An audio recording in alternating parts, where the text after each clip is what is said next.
Hey guys, happy Tuesday. Welcome to Tidbit Tuesdays. So, this week I'm really excited to bring some information to you guys that really is going to be changing as far as the healthcare, how healthcare billing is done. So, there's something called surprise billing. You guys have probably all had this happen to you where you do your due diligence, you go to an in-network hospital, you have something done, and then lo and behold, you get a bill, surprise bill, and one of the providers while you were in the hospital is not in network. And they want you to pay this exorbitant full fee because they were not in network. Anesthesiologists are famous for this. Sorry, anesthesiologists out there, but you guys are not networked with anybody, hardly. And this is what happens to consumers. They end up with this bill and they're like, but I went in network. I should have only had a copay, or now it's not going to go toward my deductible. So as of January 1, there's a legislation that will go into effect that will eliminate this. So what does that mean?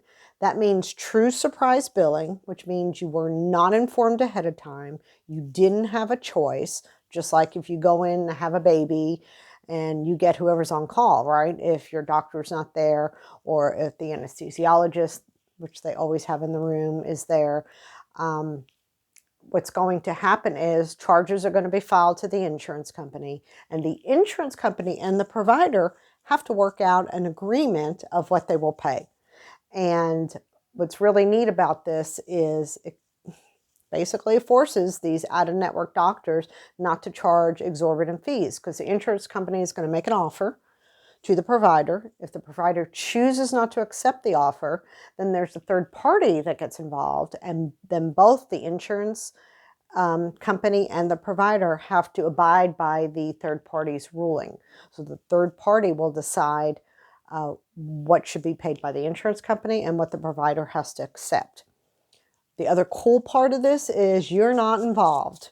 You as a consumer do not have to mess with this, which is really awesome, because one of the things I do for my clients is help them negotiate and learn how to avoid these big bills. But this is going to be a huge step that it's going to eliminate you having to do this. Now, if the provider is paid in full, that's awesome for you, because then you won't have a big bill. If they're not paid in full, you still may get a balance bill, but it should be remarkably less than it would have been before. And if it's not an affordable amount, again, we may be able to negotiate that with the provider. Hey, my insurance paid this. I still owe you this. Will you accept X? So I'm really excited about this legislation. This is a long time coming, that this is meant to protect consumers. So when does it not count as surprise billing? So if they notify you at least 72 hours ahead, and you have the option of obviously accepting or denying the services, then it's not surprise billing. If you have some kind of procedure and they go over it even the same day, if it's at least 3 hours before, this is a little funky rule, but again, they have to give you time to make a choice. And where I think it's going to get interesting is if there are no in-network doctors.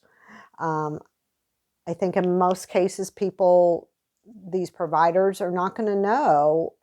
They're going to be stuck accepting what the insurance company is going to pay them, because they don't know when someone's going to have a baby. They can't call you 72 hours ahead unless you have a scheduled C-section to let you know, hey, the anesthesiologist is not in network.